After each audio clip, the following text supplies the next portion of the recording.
எங்க மகராசா, தங்க மகராசான்னு ஒட்டுமொத்த தமிழ்நாட்டு மக்களுடைய அன்பு இப்படி இருக்கிற வரைக்கும், நம்முடைய முதல்வர் விஜய் அவர்கள யாராலயும் அசைக்க முடியாது. இது அவருடைய தனி சாம்ராஜ்யம். தளபதி சாம்ராஜ்யம். வேற லெவல்ல பண்றாருங்க. அதாவது நேத்து ஒரு வீடியோ கிளிப்பிங்க மட்டும் நான் எத்தன தடவ பார்த்து ரசிச்சேன். எனக்கே தெரியல. குடும்பத்தோட அத பார்த்து சிரிச்சு ரசிச்சுட்டே இருந்தோம். ஸோ அந்த அளவுக்கு ஒரு கியூட் அவ்ளோ சார்மிங்யா வேற மாதிரிங்க. இப்படிலாம் ஒரு அன்பு கிடைக்குமா யாருக்கும் அப்படிங்கிறது கனவுலயும் நடக்காத ஒரு விஷயம். அதாவது நீங்கலாம் பார்த்துருப்பீங்க. முதலமைச்சர் விஜய் அவர்கள் நேத்து வந்து பார்த்தீங்கன்னா, இந்த மெட்ரோ ரயில் இந்த பயண திட்டத்த வந்து பார்த்தீங்கன்னா ஆய்வு மேற்கொண்டார்ல. அப்ப அந்த மெட்ரோ ட்ரெயின்ல சக பயணிகளுடன் நெருக்கமாக அமர்ந்து அவர் வந்து பயணித்தத நம்ம பார்த்தோம். அதுல ஒரு தாயார் வந்து பார்த்தீங்கன்னா, அவங்களுக்கு அந்த ஒரு பரவச நிலை. அவர பார்த்த உடனே அவங்க கைய பிடிச்சு கொஞ்சுறாங்க, முத்தம் குடுக்காங்க. அத விட ஒண்ணு அவங்க பக்கத்துல இருக்கும்போது அவங்க தோள் மேல போய் சாஞ்சுக்கிறாங்க. ஸோ அதெல்லாம் பார்த்து எனக்கு பக்கத்துல இருக்க ஒரு லேடி, "எம்மா அது முதலமைச்சர்மா" அப்படிங்காங்க. "ஓ சாரி சாரிங்காங்க." உடனே அதுக்கு முதலமைச்சர் விஜய் அவர்கள், "பரவால்ல பரவால்ல" அப்படிங்காரு. இப்படிலாம் ஒரு காட்சிய இதுவரைக்கும் உலக தமிழ் வரலாற்றிலேங்கிற மாரி யாருமே இப்படி ஒரு முதலமைச்சர மக்கள் இவ்வளவுக்குள்ள நெருக்கமா இப்படிலாம் பார்த்திருக்கவே மாட்டாங்க.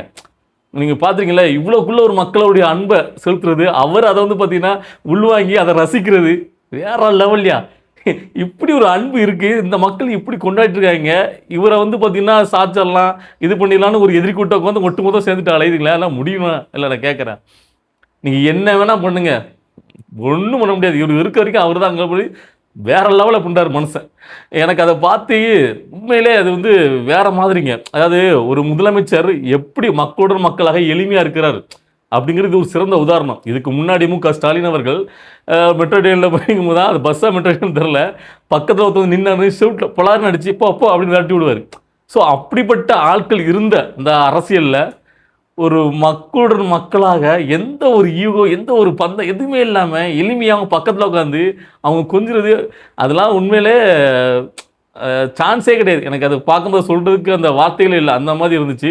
இப்போ வந்து அதுக்கப்புறம் வந்து கிண்டி கத்திப்பாரா அந்த மேம்பாலத்துல போய் நின்னுட்டு அவர் வந்து அந்த பார்க்குறாரு, அந்த பார்வையிடுற காட்சி, அப்படியே பார்த்தீங்கன்னா, அந்த பாஷா படத்துல வர அந்த சாங் எல்லாமே இவருக்காகவே எழுதப்பட்டிருக்குமோ?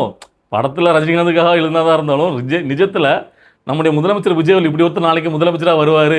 அவர் வந்து இப்படிலாம் வந்து பார்த்தீங்கன்னா பார்வையிடுவாரு. அவருக்கு ஆப்ட்டா இருக்கும்பா அப்படிங்கிற மாதிரியே எழுதின மாதிரி இருக்கு. ஸோ அந்த அளவுக்கு தான் வெறித்தனம் பின்றாரு. இப்ப இது நெறைய பேருக்கு வந்து பார்த்தீங்கன்னா, என்னப்பா ரீல்ஸ் போடுறாரா? அதெல்லாம் பார்த்தீங்கன்னா, எங்களுடைய தலைவர் ஸ்டாலின் அவர்கள் இருக்கும்போது அவரு திட்டப்பணிகளை மேற்கொண்டது. இத இப்ப இவரு போய் பார்வையிட்டு ரீல்ஸ் போடுறாரு. அதெல்லாம் அவருடைய வளர்ச்சி திட்டப் பணிகள் அப்படி இப்படின்னு பயங்கரமா நான் கமெண்ட்ஸ் கூட நான் சிலது பார்த்தேன். ஏன்னா, அவரு என்ன சொந்த பணத்திலிருந்து எடுத்து போட்டா செஞ்சாரு வளர்ச்சி திட்ட பணிகள? அரசாங்க பணம் தானே, மக்களுடைய வரி பணம் தானே. அதுக்கு ஓவர் சீன்லாம் வேண்டாம். யார் முதலமைச்சரா வந்தாலும் அந்த வளர்ச்சி திட்ட பணிகள பண்ணுவாங்க. புரியுதா? இப்ப இவரு வந்துட்டார்ல, சிறப்பா பண்ணுவாரு. ஸோ இப்படி நம்முடைய முதலமைச்சர் அவர்கள நம்ம தமிழ்நாட்டு மக்கள் இவ்வளோக்குள்ள தூக்கி கொண்டாடுறது, இங்க நெறைய எதிரிகளுக்கு பொறுத்துக்கொள்ள முடியல. வயிறுலாம் எரியுது. சாம விடாத குறையா ரொம்ப அவதூறு பேச்சுகள பேசுறாய்ங்க. இதெல்லாம் பார்த்துட்டு இதுக்கு ஒரு பதிலடி குடுக்காம நம்மளால கடந்து போக முடியல. அதாவது சாதாரண லுச்சா பசங்க, 3ஆம் தர பேச்சாளர் நான் கடந்து போயிருவேன். ஆனா, ஒரு கட்சியிலேயே ரொம்ப வருடங்களாக அமைச்சரவை, எம்எல்ஏவா இருந்து இவ்வளோ வருட அரசியல் இவங்கலாம் பெரிய அரசியல் ஞானவாதிகளாம். அவங்களே சொல்லிக்கிறாங்க. ஆனா, அவங்களுடைய பேச்சு கேட்டீங்கன்னா தரங்கெட்ட பேச்சா இருக்கு. அதாவது திமுக தான் ஆபாசமான பேச்ச பேசுன்னு பார்த்தீங்கன்னா, இந்த அதிமுக அவங்களுடைய பங்காளி கட்சி அது கொஞ்சம் கூட அத குறைவே இல்லாம பேசுறாய்ங்க. எனக்கு தெரிஞ்சு இந்த ஆட்களுடைய பேச்செல்லாம் இப்படி தான் இருக்குன்னு தெரிஞ்சு தான் ஜெயலலிதா அவர்கள் அவங்கலாம் குனிய வச்சுட்டே இருந்தாங்கன்னு நினைக்கிறேன். எந்த இடத்துலயும் அவங்க இருக்கிற வரைக்கும் இவங்கலாம் எந்திரிச்சு நிக்க மாட்டாய்ங்க. முதுகெலும்பு கழட்டி வச்சுட்டு இருந்தவங்க. இன்னைக்கு அவங்க பேசுறாங்க. யாருன்னு கேட்டீங்கன்னா, ஆர்.பி. உதயகுமார் அவர்கள். இன்னைக்கு அவர் பேசியிருக்காருங்க. அதாவது ஒருத்தர் நிருபர் அவர்ட்ட கேட்கிறாரு. அதாவது முதல்வர் வந்து பார்த்தீங்கன்னா, திமுகவ தீய சக்தின்னு சொல்றாரு. உங்கள அதிமுகவ அள்ளு சில்லு கட்சி சொல்றாரு. அள்ளு சில்லுனா என்ன சார்? அப்படின்னு நிருபர் கேட்கிறாரு. எனக்கு தெரிஞ்சு முதலமைச்சர் விஜய் அவர்கள் திமுகவ தீய சக்தி சொன்னாரு. அதிமுகவ தீர்ந்து போன சக்தி தான் அவர் சொன்ன மாதிரி இருந்துச்சு. அது எந்த இடத்துலயும் அதிமுகன்னு ஒரு வார்த்தைய அவர் பேசவே மாட்டாரு. ஆனா அள்ளு சில்லுன்னு எப்போ சொன்னான்னு தெரியல. சரி அப்படியே அவர் சொல்லிக்கிறதா நினச்சுக்கிட்டு கேள்வி கேட்டாலும், அதுக்கு எந்த மாதிரியான ஒரு பதில, ஒரு விமர்சனத்த குடுக்கணும் ஆர்.பி. உதயகுமார். அந்த ஆள் சொல்றாருங்க. அதாவது இப்போ வந்து பார்த்தீங்கன்னா, சமீபத்தில அவங்க கட்சி அமைச்சர்கள் எல்லாரும் பார்த்தீங்கன்னா, தியேட்டர்ல போயிட்டு அழுதாய்ங்கல்ல. அது ஜனநாயகன் படம் நல்லா இல்லன்னு அழுதாங்களா? இல்லன்னா அவர் செத்து போயிட்டாருன்னு அழுதாங்களா? அப்படின்னு பேசுறாரு. இதுதான் ஒரு நாகரீகமான பேச்சா? விமர்சனமா நான் கேட்கிறேன். என்னையா பேச்சு இதெல்லாம்? எனக்கு இந்த பேச்சுக்கெல்லாம் நான் உங்ககிட்டயே விட்டுறேன் மக்கள்ட்டயே. இந்த ஆர்.பி. உதயகுமார் பேசுற பேச்சுக்கெல்லாம் நீங்களே என்ன ஒரு பதிலடி குடுக்குறீங்களோ குடுங்க. ஏன்னா இந்த மாரி தரங்கட்ட பேச்ச பேசிக்கிட்டு, இவங்கெல்லாம் பார்த்தீங்கன்னா, நாங்க 52 வருஷ கட்சி, 32 வருஷம் நாங்க ஆண்ட கட்சி. என்னத்த கிழிச்சீங்க? இல்ல கேட்கிறேன்.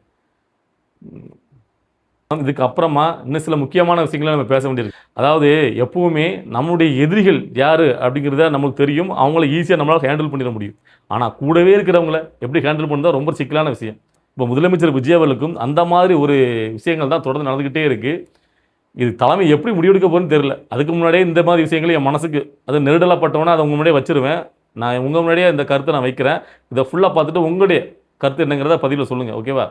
அதாவது இப்போ ரீசெண்டா இந்திய கம்யூனிஸ்ட் கட்சியுடைய மூத்த தலைவர் நல்லக்கண்ணு அவர்களுடைய அந்த சிலையை அவங்க கட்சி ஆஃபீஸில் திறந்து வச்சிருக்காங்க. அதை திறந்து வைக்கிறதுக்காக கம்யூனிஸ்ட் கட்சி யாரை போய் கூட்டு வந்திருக்காங்கன்னு பார்த்தீங்கன்னா, எதிர்க்கட்சி தலைவராக இருக்கக்கூடிய உதயநிதி ஸ்டாலின் அவர்களை கூப்பிட்டு வந்து அந்த சிலையை திறந்து வைக்கிறாங்க. அந்த சிலையை திறந்து வச்சுட்டு அவர் வந்து பார்த்தீங்கன்னா உதயநிதி ஸ்டாலின் அவர்கள் அந்த இடத்துல கம்யூனிஸ்ட் கட்சி அப்படியே புகழ்ந்து ஒரு 4 பேச்சு பேசிட்டு அதுக்கப்புறம் தொடர்ந்து தமிழை வச்சுக்கிறத விமர்சிக்கிறார். அதை அந்த இடத்துல இருக்கக்கூடிய கம்யூனிஸ்ட் கட்சி தலைவர் வீரபாண்டியன் பார்த்து ரசிச்சுட்டு அதுக்கப்புறம் அவர் பேசும்போது திமுகவுக்கும் எங்களுக்குமான இடையான உறவுங்கிறது பார்த்தீங்கன்னா ரொம்ப காலத்து கொள்கை ரீதியான உறவு. அதெல்லாம் மறக்க முடியுமா? திமுக தலைவர் கலைஞர் மு.க. ஸ்டாலின் அவர்களெல்லாம் கடந்து செல்ல முடியுமா? எப்பவுமே திமுகவுடனே எங்களுடைய கொள்கை உறவு தொடர்ந்து நீடிக்கும். எங்களுக்கு ஒரே எதிரி ஆர்எஸ்எஸ் மட்டும்தான் அப்படின்னு சொல்லிட்டு பயங்கரமாக ஒரு புலாயுதம் அடைந்து அந்த இடத்துல திமுகவை பெருமையாக தூக்கி பிடிச்சி கொண்டாடுறாரு. நான் கேட்குறேன், என்ன எதுக்காக நீங்கள் வந்து பார்த்தீங்கன்னா கம்யூனிஸ்ட் கட்சி தலைவர் நல்லக்கண்ணனுடைய சிலையை திறந்து வைக்கிறதுக்கு நீங்கள் வந்து திமுக எதிர்க்கட்சி தலைவர் உதயநிதி ஸ்டாலினோட கூட்டம் திறந்து வைக்கீங்க? அப்போ உங்களுடைய நிலைப்பாடு தான் என்ன? அவர் அங்கே வந்துட்டு தேவைக்காக படு பயங்கரமாக விமர்சிக்காரு. நீங்கள் அதை பார்த்துட்டு ரசித்து நீங்கள் மேலும் பார்த்தீங்கன்னா திமுக தூக்கி பிடிச்சி கொண்டாடுறீங்க. ஆனால் நீங்கள் வந்து ஆதரவு கொடுத்துருக்குறது தமிழை வச்சுக்கிறதுக்கு. அப்போ என்ன சொல்ல வரீங்கன்னு கேட்குறேன். நாங்கள் ஒரு பேருக்கு தான் உங்களுக்கு ஆதரவு கொடுத்துருக்கோம் போனால் போதுன்னு, எப்போனாலும் நாங்கள் வந்து இதில் வந்து கிளம்பலாம். இது என்ன மாதிரி நிலைப்பாடுன்னு தெரில. இதில் இது மட்டும் கிடையாது, இன்னும் சில கம்யூனிஸ்ட் கட்சியை சேர்ந்த உறுப்பினர்கள் ஒவ்வொரு விஷயத்திலும் தமிழை வச்சுக்கிறது நிலைப்பாடுக்கு எதிராக தான் பேசிகிட்டு இருக்காங்க. இது தொடர்ந்து நடந்துட்டு இருக்கு. நீங்கள் எத்தனை பேர் அதை நுண்ணிப்பாக கவனிச்சிட்டீங்கன்னு எனக்கு தெரியல. நான் அதை கண்கூட பார்த்துட்டு இருக்கேன். நான் நினைக்கிறேன், உங்களுக்கு பிடிக்கல அப்படின்னா போயிட வேண்டியதானே, திமுகவோட போயிருங்க. இப்போ ஒன்றும் பிரச்சனை கிடையாது. அவரை மக்கள் அவரை விட்டு கொடுக்க மாட்டாங்க. என்றைக்கும் ரீஎலெக்ஷன் வந்தாலும் 234 தொகுதியிலும் முதலமைச்சர் விஜய் தான் ஜெயிக்காரு. இல்லை நீங்கள் பண்ணுறதுலாம் ரொம்ப ஓவராக இருக்குப்பா. நானும் பார்த்துட்ருக்கேன். இவங்களாவது இப்படின்னா இதுக்கு மேலே விசிக்க படுபயங்கரம். சொல்லவே முடியாது. அந்தளவுக்கு அவங்க வந்து ரொம்ப ஒரு திருமாவளவன் நடிப்புங்கிறது வேறு லெவலில் இருக்குது. என்ன கேட்டிங்கன்னா, விசிக கட்சியில் இருக்கக்கூடிய ஆலோசனை நவாஸ் அவர் வந்து முதன்மை செயலாளர் அந்த கட்சியில். அவர் வந்து பார்த்தீங்கன்னா முழுக்க தமிழை வச்சுக்கிறதையும் நம்முடைய முதலமைச்சர் விஜய் அவர்களையும் அவதூறாக ரொம்ப கேவலமாக விமர்சி பேசுகிறாருங்க. அதாவது இன்னுமே தமிழ்நாட்டில் பாஜக ஆட்சி தான் மறைமுகமாக நடக்குது. விஜய் வந்து பார்த்தீங்கன்னா ஒரு பொம்மை முதல்வர் மாதிரி தான் செயல்படுறாரு. மக்களுக்காக அவர் வந்து பாஜக எதுக்கிறதுக்கே பயப்படுறாரு, நடுக்கிறாரு அப்படின்ட்டு ரொம்ப அவதூறு பேச்சு. இதை எந்த இடத்துலையுமே விசிகோட தலைவர் திருமாவளவன் கண்டிக்கல. அப்படியே உட்காந்து வேடிக்கை தான் பார்க்காரு. எனக்கு அதான் புரியல. நீங்கள் உங்களுடைய கட்சி அந்த கட்சியில் அமைச்சரவையில் பங்கு பெற்றிருக்கீங்க. அப்படி இருக்கும்போது நீங்கள் அமைச்சரில் பங்கு பெற்ற கட்சி உங்கள் கட்சியில் இருக்கக்கூடிய ஒருத்தர் இந்த அளவுக்கு விமர்சிக்காருன்னா அதை கண்டிக்கிறதுக்கு உங்களுக்கு முடியலையா? துப்பு இல்லையா? நான் கேட்குறேன். இல்லை உங்களுடைய செயல்பாட்டையும் மீறி அவர் பேசுகிறாருன்னா அப்போ உங்கள் கட்சியிலேருந்து தூக்க வேண்டியதானே? இல்லை எனக்கு ஒன்றும் புரியல. இதுக்கு முன்னாடி உங்கள் கட்சியில் உட்காந்துக்கிட்டு திமுகவை விமர்சித்த ஒரே காரணத்துக்காக இவர் கட்சியிலேருந்து தமிழன் அப்படின்னு ஆரம்பிக்க ஒரு பேர் அவர் வந்து நீக்கிட்டாங்க கட்சியிலேருந்து. அவர் கூட யூடியூப் சேனலில் பேசுவார், நீங்கள் பார்த்துருப்பீங்க. ஸோ அப்படி இருக்க நபரை திமுக விமர்சிச்சாரு அப்படிங்கிற ஒரே காரணத்துக்காக தூக்குனீங்கல்ல. அப்போ தேவக்காவை இந்த அளவுக்கு விமர்சிக்காரு உங்கள் கட்சியில் உட்காந்துட்டு. இதுக்கு எதிராக நீங்கள் ஒரு கண்டிப்பும் கண்டிக்க மாட்டீங்க. அதை வந்து அவர் கட்சியிலேருந்து பார்த்தீங்கன்னா உங்களுடைய செயல்படுறதுக்கு மீறி செயல்படுறாருன்னு அவர் வந்து நீக்கவும் மாட்டீங்க, எதுவுமே பண்ண மாட்டீங்க. அப்போ வந்துட்டு அவரை பேச விட்டு பின்னாடி இருந்து வேடிக்கை பார்த்து அப்படியே வந்து பார்த்தீங்கன்னா ஒரு புலகாரம் நடந்து சந்தோஷப்படுறீங்களா? இல்லை எனக்கு ஒன்றும் புரியல. இதுக்கு முன்னாடி தான், அதாவது நீங்கள் வந்து தேர்தலுக்கு முன்னாடி தான் படு பயங்கரமாக நீங்களே விமர்சிச்சிங்க. அதெல்லாம் பொறுத்துக்கிட்டு நம்மளுக்கு அது பிடிக்கல. ஆனால் முதலமைச்சர் விஜயில் பெருந்தன்மையாக அதெல்லாம் கண்டு காணாமல் தான் வன்னியரசு பேசாத பேச்சா. ஆனால் அவருக்கும் பார்த்தீங்கன்னா ஒரு அமைச்சரவை கொடுத்து உங்களுக்கு இந்த அளவுக்கு பார்த்தீங்கன்னா ஒரு மரியாதை கொடுத்து வச்சிருக்காரு. ஆனால் நீங்கள் வந்து பார்த்தீங்கன்னா எந்த இடத்துலையுமே அவருக்கு சாதகமாக நீங்கள் இருந்த மாதிரியே தெரியலையே. நீங்கள் உட்பட எப்படி பேசுகிறீங்க மேடைகளில் தொடர்ந்து? இப்போ கூட பேசுகிறாருங்க ரஞ்சித் எந்த அளவுக்கு அனாரியா முதலமைச்சர் விஜயாவில் ஒரு சாதி ரீதியாக நீங்கள் 8 அமைச்சர்கள் கொடுத்தும் பெரிய மாற்றலாம் கிடையாது, இது வேஸ்ட்டு அப்படிங்கிற மாதிரி பேசினாரோ அதுக்கு ஆதரவாக அடுத்த நாள் திருமாவளவன் பேசுகிறாரு. ஆமாம், இதில் என்ன மாற்றம் இருக்குது? இதுக்கு முன்னாடி இருந்த கட்சி வந்து இப்போ மாறி இருக்கு, அவ்வளோதான். மற்றபடி ஆட்சியில் மாறி இருக்காங்களா? மற்றபடி அந்த அரசு அதிகாரிகளை மாற்றுறாங்க, காவல்துறையில் மாற்றுறாங்க. ஆனால் வேறு எதுவுமே மாற்றம் நடந்த மாதிரி தெரில. இன்னும் பார்த்தீங்கன்னா அம்பேத்கர் சிலையை எதுவும் திறக்க முடியல, அப்படி தான் சொல்கிறாரு. நான் என்ன கேட்குறேன், அம்பேத்கருடைய சிலையை திறக்கிறதா இப்போ நாட்டுக்கு ரொம்ப ரொம்ப முக்கியமான விஷயமா நான் கேட்குறேன்.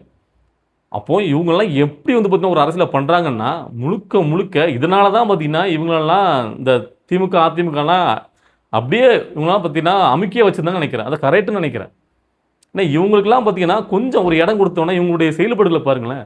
இப்போ யாராவது உங்கள் கட்சியை வந்து மதித்து இப்படி அமைச்சரில் பங்கு கொடுத்துருக்காங்க இத்தனை வருட கால ஆட்சியில் இல்லை கேட்குறேன். ஏங்க உங்களுக்கு ஒரு சீட்டே ஒத்த சீட்டுக்கு நீங்கள் போராடணுங்க. 10 நாள் பேச்சுவார்த்தை நடத்தணும். அப்படி நடத்தியுமே உங்களுக்கு வந்து பார்த்தீங்கன்னா ஒரு சீட்டு கூட கொடுக்க மாட்டாங்க. இப்போ கூட தேமுதிகவுக்கு 10 சீட்டு, உங்களுக்கு 8 சீட்டு தான். அப்படி இருக்கிற நிலைமையில அமைச்சர்கள் பங்கு கொடுத்த அழகு பார்த்துருக்காரு. அந்த மனுஷனுக்கு எவ்வளோக்குள்ள சப்போர்ட்டாக இருக்கணும். உங்கள் கட்சியிலேருந்து ஒருத்தர் இவ்வளோக்குள்ள கேவலமாக பேசுவார். அதை கடந்து நீங்கள் பாட்டு போவீங்கன்னா எனக்கு இதை புரியல. எப்படி தமிழை வச்சுக்கிற தலைமை வந்து பார்த்தீங்கன்னா இதை கண்ணு காணாமல் இருக்காங்க எனக்கு புரியல. எனக்கு தெரிஞ்சு திருமாவளவன் டிவிக்கு தேவையா இல்லை நான் கேட்குறேன். அவரோட நிலைப்பாடெல்லாம் வச்சுக்கிட்டுலாம் கடைசி வரைக்கும் போகணுமே எனக்கு தெரில.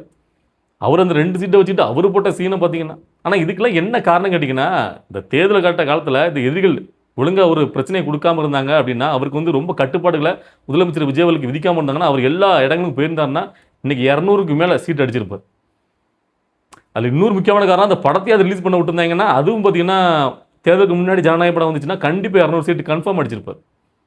இவங்களை பண்ண சதினால தான் அந்த ஒரு 10 சீட்டுக்கு மிஸ் ஆகி இவங்கள மாதிரி ஆட்கள்கிட்டலாம் இல்லை ஒவ்வொரு நாளும் பெருசாக இவங்களாம் பார்த்தீங்கன்னா அப்படியே வந்து பார்த்தீங்கன்னா கொள்கையில் கரெக்டாக இருக்கிற மாதிரியும் இவங்க வந்து பார்த்தீங்கன்னா அதனால பார்த்தீங்கன்னா தமிழை வச்சுக்கலாம் எது பண்ணாலும் விமர்சனம் நொட்டை. இல்லை எனக்கு என்ன கோவம்னு கேட்டிங்கன்னா திருமாவளவன் அவர்கள் நீங்கள் நல்லா பார்த்துருப்பீங்க திமுக கூட கூட்டணியில் இருக்கும்போது திமுகவை யார் விமர்சனம் பண்ணாலும் சரி அது முதலமைச்சர் விஜயவர்களே பார்த்தீங்கன்னா விமர்சனம் பண்ணாலும் உடனே வந்து பார்த்தீங்கன்னா முட்டு கொடுத்துருவார். திமுக பதிலடி கொடுக்க முன்னாடி திருமாவளவன் முன்னாடி இருந்து முட்டு கொடுத்து அதுக்கு பதிலடி கொடுப்பார். திமுகவை அப்படி பாதுகாப்புற அரணா வந்து நிற்பார். ஆனால் அந்த திமுக இவங்களுக்கு ஒன்றுமே பண்ணது கிடையாது. ஆனால் இங்கே வந்து பார்த்தீங்கன்னா தமிழை வச்சு கழகம் ஆட்சியில் முதலமைச்சர் விஜய் உங்களுக்கு பெருந்தன்மையாக எவ்வளோக்குள்ள மரியாதை நடத்துகிறாங்க. அப்போது அவங்களுக்கு எதிர்த்தரப்பில் வந்து விமர்சனம் மட்டும் நீங்கள் பதிலடி கொடுக்க வேண்டாம். அது தமிழை வச்சுக்கலாம் பார்த்துக்கணும். ஆனால் உங்கள் கட்சியிலேருந்தே ஒருத்தர் இவ்வளோக்குள்ள அநாகரிகம் பேசும்போது அதை அப்படியே பார்த்துட்டு ரசிச்சுட்டு இருக்கீங்கன்னா என்னத்தான் நீங்களாம் சரி போங்க. சரி இந்த மாதிரி நடக்கும்போது இதெல்லாம் பார்க்கும்போது உங்களுக்கு என்ன தோணுது? உங்களுடைய கருத்துக்களை மனசார உங்களுக்கு என்ன தோணுதோ அதாவது கமெண்டில் வைங்க. அடுத்தது கட்ட அரசியல் நிகழ்வை பார்த்துட்டு நம்முடைய வீடியோ வரும். வெயிட் பண்ணுங்கள். பாய்.